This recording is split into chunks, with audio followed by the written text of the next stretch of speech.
Canciones inéditas, un hermoso álbum de Chucho Valdés, para empezar la mañana de los mares, para empezar desde Necochea, Quequén, a conmemorar y a celebrar el Día del Periodista.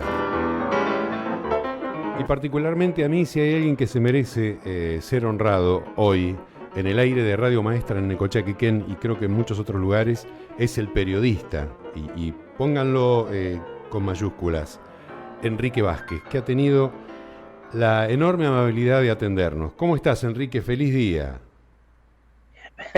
Feliz día para vos también, pero ninguna amabilidad, un placer enorme y muy agradecido. Enrique Vázquez, periodista. ¿Sos eso? ¿Sos periodista? ¿Sos comunicador? ¿Sos escritor? ¿Qué sos, Enrique? Periodista me cabe, me va bien, me interesa. Cada vez es más difícil discernir qué es el periodismo, qué son los periodistas hoy por hoy, pero sí, está bien eso de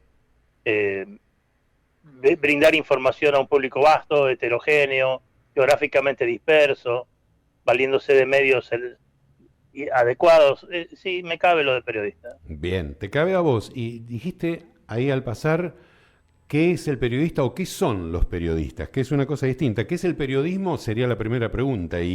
¿Y qué son los periodistas? Sería la segunda, Enrique. Sí, digo que es muy difícil porque el periodista lo es en función de los medios y en función de las audiencias. Y tanto los medios como las audiencias han cambiado muchísimo en los últimos años.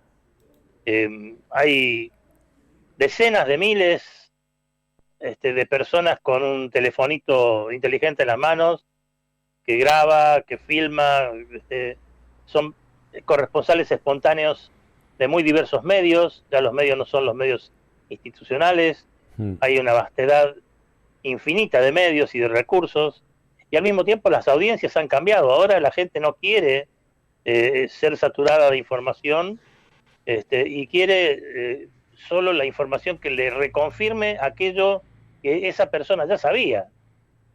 Y se pone quisquillosa la audiencia. Y es muy difícil darle algo nuevo y que eso satisfaga su apetencia, su expectativa precisamente de conocer algo distinto de lo que ya conocía. Y ante ese laberinto donde, bueno, el que me está escuchando necesita que yo le diga lo que él quiere escuchar, ¿cómo salís de esa lógica, Enrique? No tengo la respuesta, querido Osmar, no la tengo. Creo que nadie la tiene en este momento. Estamos tanteando. Vos hablas de un laberinto, yo te digo un laberinto a oscuras, que ni siquiera tiene peor. lo que... Claro, porque, viste, siempre está eso de que de los laberintos se sale por arriba. Sí. Y me acuerdo del laberinto de los cocos de mi provincia de Córdoba. ¿Cómo es eso? A ver, no, ¿qué es ese laberinto de los cocos? A mí me gusta cuando... ¿No conocés los cocos, querido? Y no los conozco. ¿Pero vos conocés Necochea? ¡Oh, por supuesto! ¿Cuántas veces viniste? Una. Una, y estoy esperando una invitación, que, viste, con la excusa de la pandemia, todas las personas que alguna vez te invitaron a almorzar, cenar, sí. o cualquier otra cosa, te dicen, no, pero ahora con la pandemia, bueno, estoy esperando una invitación para comer en el Club Vasco de ustedes. Sí, ya sé de dónde viene la invitación inclusive. Bueno, explícame qué son los cocos, en serio, no conozco. Los Cocos es una localidad del Valle de Punilla, en Córdoba, donde termina el Valle de Punilla, donde se hace alto, sí. Muy cerca de la cumbre, muy cerca a ver, ¿qué otra cosa? Villa, a ver, ¿qué conoces del Valle de Punilla vos? Como para que yo es que no conozco el Valle de Punilla, pero Enrique. Bueno, el Valle de Punilla comienza en Carlos Paz y termina por allá en la cumbre. Carlos Paz conozco. Bueno, ahí comienza el Valle de Punilla, en el lago San Roque. ¿Viste? Conocías. Claro. Bueno, cerca de la cumbre están los cocos, y la característica de los cocos, así como Carlos Paz tiene el cucú, sí. Los cocos tiene el laberinto, que es un gigantesco laberinto de ligustro, muy interesante, muy lindo. Los turistas ya lo han arruinado mucho, han señalado el camino, ya ha perdido el encanto de perderse. Mirá. Pero enorme laberinto. Ajá. ¿Y vos te criaste ahí, Enrique? Yo tengo familia en Cruz del Eje, por eso digo que también influyó la familia en mi decisión de ser periodista. Mi abuelo fue el fundador del diario La Idea de Cruz del Eje, que todavía existe en otras manos. Mirá vos. Este, ¿En qué año? Eso tiene que haber sido en 1920 y pico. Sí, por esa época. El diario de Cruz del Eje lo funda tu abuelo. La Idea, sí señor, La Bien, Idea. La Idea, aparte, hermoso nombre para un diario. ¿Sigue todavía existiendo ese diario? Sí, sí, existe todavía, sí, sí. Era la época en que se juntaban radicales, socialistas, eh, libertarios, anarquistas, Mirá. por eso muchos nombres como La Idea, La Luz, cosas por el estilo. Claro. Sí, ¿no? Hermoso nombre, te digo, al margen de a qué te suene, pero es lindo nombre. Sí, claro, tengo una idea. Una abuela, Luz, y una tía abuela, Iris. ¿Verdad? Ah, mirá. Eran los nombres esos de la época, Aurora, ¿viste? Todas esas Sí, cosas. sí, claro. Bueno, andabas en esa redacción entonces vos ya palpando esa atmósfera, entiendo, ¿no? Y Respirándola. te tira, sí, te tira, Claro. sí, te tira. Pero al margen de que el abuelo haya fundado un diario ahí en Cruz del Eje, ¿vos por qué sos Sí. periodista, Enrique? Soy muy, muy psicoanalítica esa pregunta. Mi vieja, cuando yo quedé huérfano de padre a los 7 años, Mm. mi vieja, que era una gran profesional, quiso dedicarse a su carrera y que ningún chico le molestara. Yo soy hijo único y me metió en un colegio de curas pupilo, me enterró ahí, de manera que mi primera gran formación humanística, digamos, es por el lado de lo religioso. Ajá. Y yo entendía el periodismo de un modo casi, te diría, apostólico. Por decir, el periodista tenía que ser una especie de profeta que estuviera anticipando los tiempos por venir y dándole a la gente información que le valiera, qué sé yo, para entender la vida, para ser feliz, y todas esas cosas. Sí. Cuando logré escaparme de ese colegio, me pasé inmediatamente al otro lado Sí. y me hice de la Federación Juvenil Comunista. Y también, y también esto era a fines de los años 60, Mm. y también entendí desde el lado del comunismo que el periodista era alguien que tenía que avisar que venía, se podía materializar la utopía de una sociedad socialista, una sociedad entre iguales, y entendí el periodismo como una prédica de eso. Bueno, ahora se fue a la mierda la Unión Soviética, la iglesia es una iglesia de curas pedófilos, Sí. bueno, Sí, sí. todo lo que conocemos, así que me quedé sin referencia de carácter profético, apostólico. Te quedaste huérfano, realmente. De nuevo, claro, sí. Y el mundo es distópico, no es utópico. Entonces, por eso digo que también el periodismo está en crisis en ese sentido, que ¿qué anunciamos? ¿Qué es lo que viene? Todo lo que viene es horrible. Entonces, ¿Y entonces? y por eso vuelvo al comienzo. No sé qué tenemos que hacer, decímelo vos, No. o pensémoslo juntos, porque... No, y pero vos, a ver, ¿qué te gusta hacer con tu periodismo? A ver, contame. y a mí me gusta conocer al otro, a la persona con la cual estoy conversando, en este caso vos.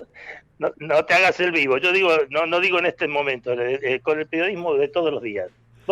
¿Vos querés transformar la sociedad o no querés transformar la Sí, sociedad? totalmente, sí. Pero Claro. me parece Bueno, que es muy utópico también, porque a veces la quiero transformar con un buen tema musical, una canción que me gusta a mí. claro, sí, sí, por supuesto, eso sirve mucho. ¿Te parece? Eso sirve mucho. Sí, claro. En estos días yo estoy muy dedicado a 1971, Mar querido. A ver, contame. 1971, Uy, qué hermoso. Dale. vos que sos hincha de Lennon, Sí, 1971 es el año en que John Lennon saca Imagine, claro. la utopía de las utopías, la utopía más perfecta del mundo. Imagínate un mundo sin fronteras, sin países, sin moneda, Sí, sí, sí. sin religiones. Sí. La hermandad del hombre, dice Imagine, de John Lennon. Bueno, eso sale en el 71. Sí. En el 71, George Harrison, otro ex Beatle, da el famoso concierto para Bangladesh, Claro. en solidaridad con la gente que estaba siendo asesinada de un lado y del otro en la guerra entre Pakistán y la India. Mm. Serrat saca Mediterráneo. Sí, ayer lo recordé. Day, Sí.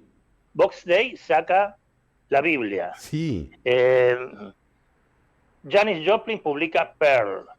Led Zeppelin saca Led Zeppelin 4, que es donde están los mejores temas de Led Zeppelin. Sí. Los Who sacan Who's Next, donde está Bob O'Reilly, donde está Won't Get Fooled Again, donde están los mejores temas de los Who. Carole King saca uno de los mejores temas de toda la uno de los mejores long play de toda la historia, que es Tapestry. Claro. Bueno, todo eso, querido, es 1971. 1971 es un año clave, axial, dirían algunos, de la historia de la música pop rock. Son 50 años exactos que se están cumpliendo. Esta semana es la de la salida de varios... Perdón, y el mejor disco de la historia de los Rolling Stones, Sticky Fingers. Pero, sí señor. Y la película La Naranja Mecánica está cumpliendo años también. 50. Bueno, ese año. Y sin embargo, ¿qué hicimos con todo eso, querido Osmar? Vos no, porque sos muy joven, pero los de... Pará con lo que yo soy muy joven. Yo en el 71 terminaba mi escuela primaria, por eso también lo recuerdo tanto. Bueno, yo tenía 18 años, que era una buena edad para disfrutar toda esa música, toda esa avalancha de música. Sí, a ver. Pero ¿qué pasó? ¿Viste? Parecía que todo iba a ser como quería John Lennon. Y fue al revés. Sí, y la Argentina como país no hace más que decaer y decaer y decaer y no paramos la decadencia. Sí, sí. Y hubo cuántos miles de vidas inmoladas en el altar del porvenir, de la utopía, de tantas cosas. Realmente es difícil eso, ¿eh?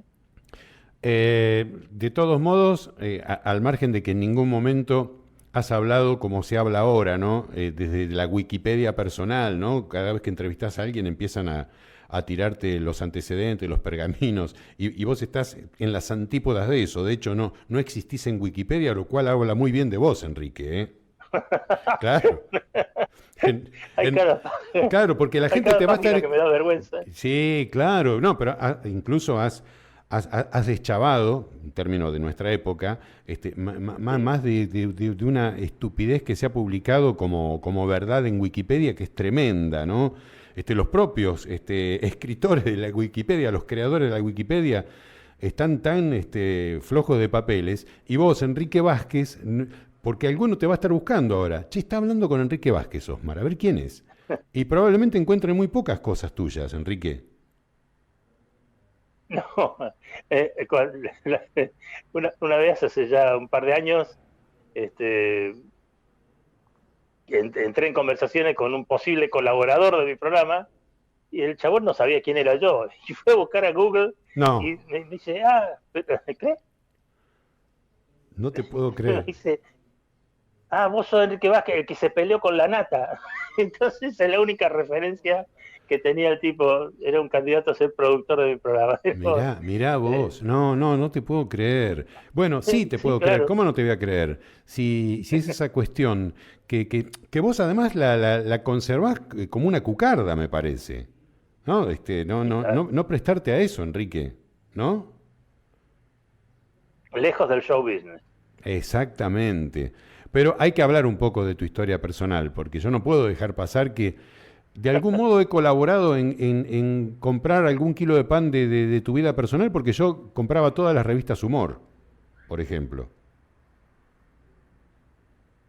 Gran revista, irrepetible, porque ya la industria esa de las publicaciones murió para siempre. ¿Y cómo llegaste vos a la revista Humor y a ser el secretario general de la revista Humor, Enrique? Me llevó el negro Alejandro Dolina.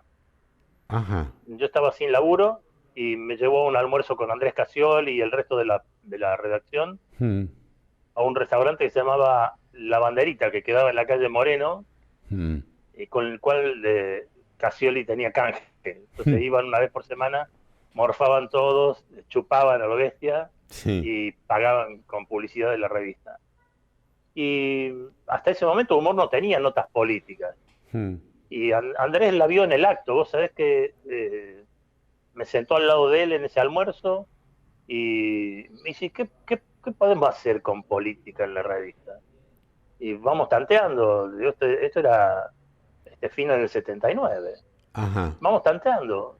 Y empecé con notitas sin firmar, sin aparecer, sin dibujitos, sin fotos por las dudas. De Después vino la caída de Viola, que él había... Cuando asume Viola, acordate, en el año 81, en marzo del 81, Sí, Viola anuncia que ha terminado la guerra contra la subversión. sí. Y yo dije, esta es la oportunidad, este es el momento para sacarnos de encima la dictadura de los milicos. Porque lo único que justificaba a esa altura que ellos se mantuvieran en el poder era el pretexto de la lucha antisubversiva. Pero estaban choreándose todo, estaban choreando el país, estaban haciendo desastres por todos lados, pero lo que frenaba el descontento de la gente era que si vos los criticabas era porque estabas con la subversión. Bueno, si se acabó la subversión, podemos criticar, porque no podemos ser subversivos, porque no hay más subversión. Claro. Y ahí empezamos con toda la fuerza. Una fuerza que se diluyó ¿cuándo? Porque Humor tuvo su ascenso y también su caída, Enrique. ¿O cuándo dejó de tener sentido la revista Humor, según vos? Humor empezó a dejar de ser atractiva para los lectores, perdón, sí, sí. Cuando hubo profusión y casi te diría sobresaturación de información, en algunos casos cierta y en otros casos falsa, sobre lo mismo que había dicho. Fue después de la dictadura. Después de la dictadura, vos acordate, la revista Noticias, por ejemplo, Sí. o todas las revistejas de editorial Perfil, empiezan a simular que tiraban cadáveres desde los aviones, tiraban muñecos, ¿te acordás, de plástico? Sí, sí. Lo tiraban de los aviones para ver qué pasaba con el muñeco cuando golpeaba en el piso. Tiraron muñecos al mar para ver qué pasaba si la marea los traía a la costa o no los traía a la costa. Bueno, hubo una especie de orgía ridícula de medios que nunca habían publicado nada sobre ningún desaparecido y de pronto enarbolaban banderas. Bueno, sí. Esa fue una. La otra que varios de los que hacíamos la redacción de Humor encontramos otros laburos. Yo, por ejemplo, trabajé en Radio Belgrano y ya no pude atender tanto la redacción de Humor. Bueno, eso pasó con Mona Moncalvillo, que también tuvo su programa de tele, columnistas como Pacho O'Donnell, que pasaron a ser secretario de Cultura de la ciudad. Bueno, se desmembró la redacción y al mismo tiempo, yo te digo, aparecieron otros medios y después yo creo que hubo cosas muy importantes de Humor, que aportó Humor, por ejemplo, y que pasaron inadvertidas para el público lector, porque nos chorearon medios más importantes.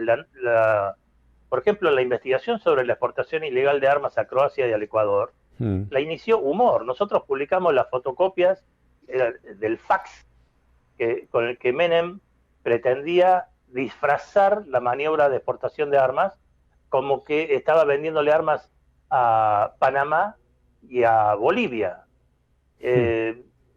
Después lo agarró eso Ricardo Morel Sanz, promovió la querella contra Menem y todo eso, y el fiscal Stornelli se hizo amigo de Daniel Santoro de Clarín, y Clarín empezó a explotar la investigación de la exportación ilegal de armas. Nos chorearon a nosotros la nota que habíamos publicado nosotros en primer lugar. Hizo algunas cosas Humor, pero bueno, claro, ya no era la revista del impacto que había tenido en el 82 o el 83 y el 84. Y de tu paso por la radio en Belgrano, ¿qué podés recordar o decir, Enrique? Que fue maravilloso, fue una etapa gloriosa de libertad de expresión. Hacíamos Eduardo Aliberti en primera mañana, yo la segunda, disfrutábamos muchísimo.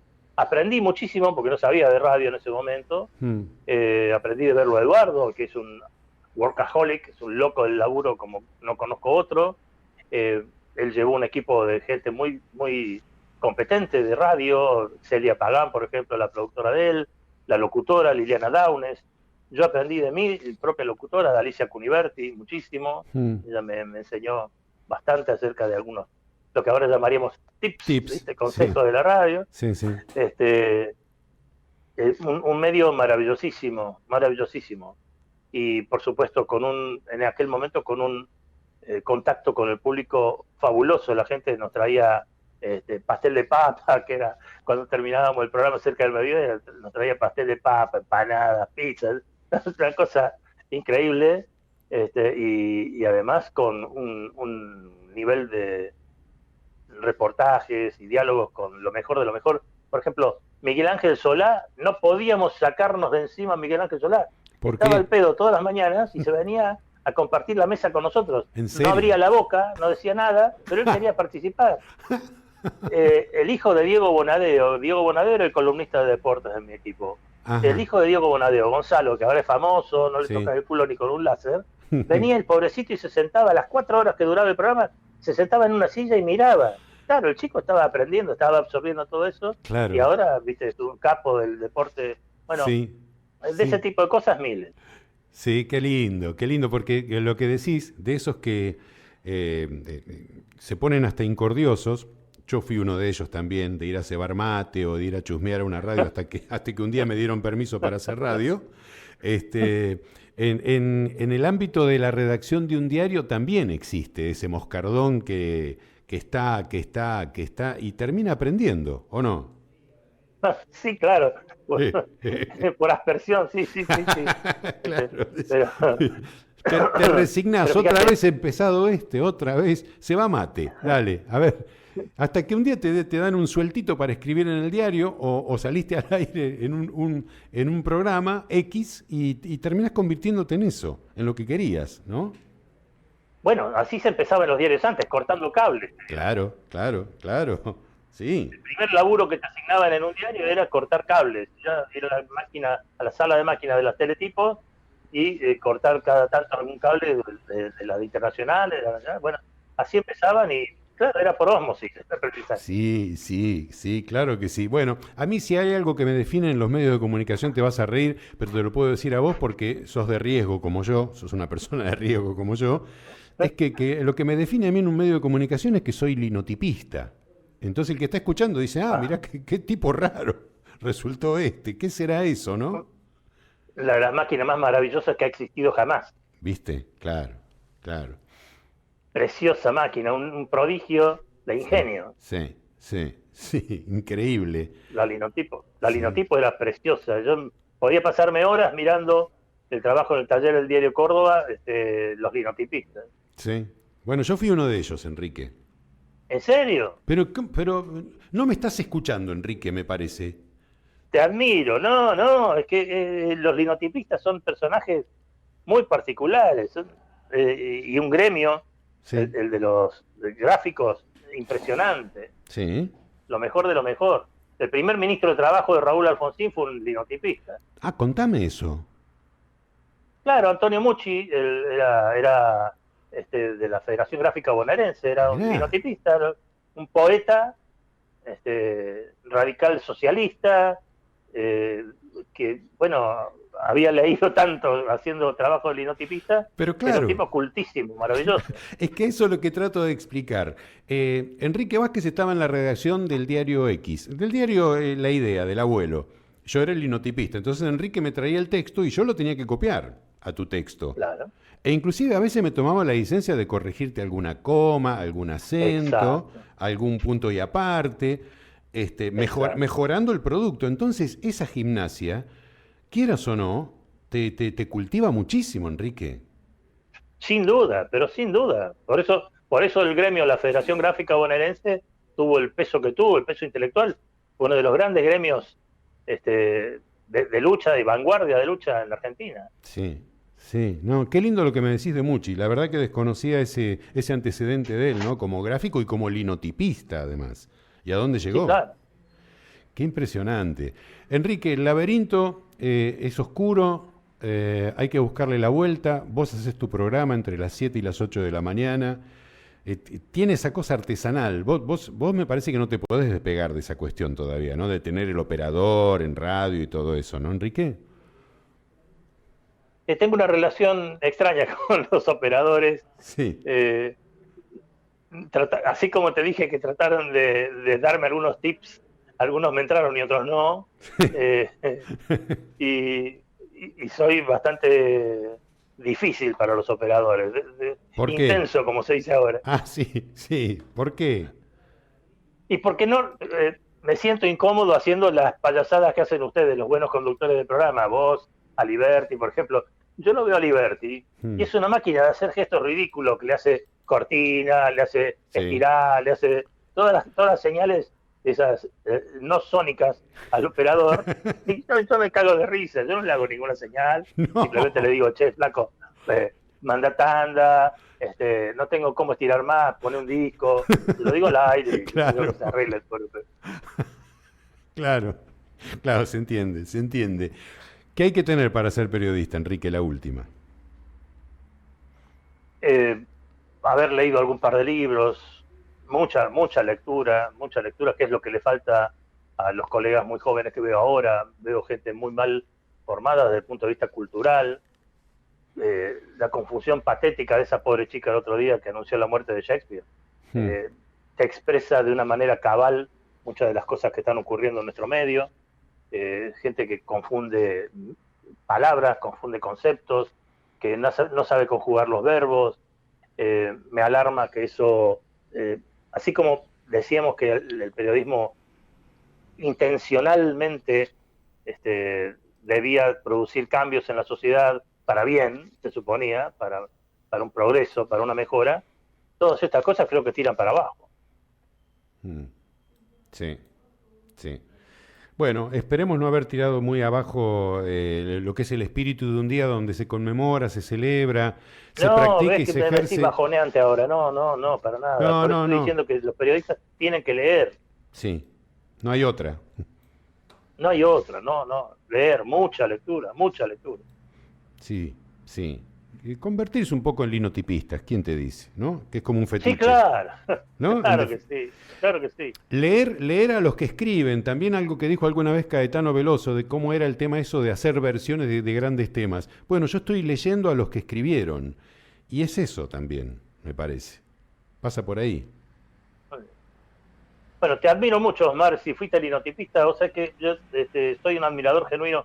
Construcción, ese es otro disco de 1971 de Chico Buarque. La pucha, Chico Buarque, qué bárbaro. Y la películas... La cumbre de la música latinoamericana para mi Construcción. Pero mirá, y hablamos solo de una película que es La Naranja Mecánica, pero hay un par más, me parece. O te vas a basar solo en la música, por ese 71. Vos mencionaste la música. Sí, claro, y sí. Sí, es muy importante. La música enseña mucho, querido, mucho. Hoy pasé de 1971 el tema Pearl, del tema Me and Bobby McGee, del disco Pearl de Janis Joplin, claro. Tema compuesto por ella y su novio de entonces, que era Chris Christopherson. Mirá. Y ahí hay un poema, una línea de poema que dice: cambiaría todas mis mañanas por un solo ayer al lado tuyo. Hermoso. Maravilloso, pero extraordinario. Sí. ¿Cuál es el disco más periodístico que vos recuerdes? O el artista, porque muchos dicen Bob Dylan. ¿Y a vos quién te parece que es el artista, musicalmente hablando, ¿no? O el conjunto que a vos más te guste, que tenga más sustancia periodística, Enrique? Qué buena pregunta. Qué buen planteo. Nunca se me había ocurrido, pero puede ser algo de la nueva trova cubana cuando voltean a Allende en Chile. Mirá. O puede ser la buena época del Rubber Soul de los Beatles, cuando denuncian el Taxman, ¿no? Cuando está el tema Taxman, claro. Cuando denuncian el Estado liberal depredador de Inglaterra. Que te cobraba impuestos, Claro, el cobrador de impuestos. Buena pregunta, me la dejas pensando, voy a quedarme a investigar cuál me parece, pero muy lindo. Muy lindo corolario, pregunta, la cerramos acá, Enrique. Sí, porque si no te ya la arruinamos. Muchísimo. Yo te lo agradezco a vos. Para mí hacerle una entrevista a Enrique Vázquez en el Día del Periodismo es un honor, es un gusto, un placer que no me lo podía privar, porque además tengo tu número telefónico, te escribo, Torcuato, que es el productor, te escribió, y ahí estuviste al pie del cañón. Y se te agradece muchísimo, y se te admira sobre todas las cosas. El agradecido soy yo, y ahora que sé que sos linotipista, el doble. Muchísimas gracias. Después te voy a mandar alguna foto donde estoy con el linotipo escribiendo. Lindísimo, sí, una máquina maravillosa. Un gran abrazo, Enrique. Con admiración siempre. Gracias, Osmar. Un abrazo grande y feliz en tu día. Gracias. Muchísimas gracias. Muchas gracias.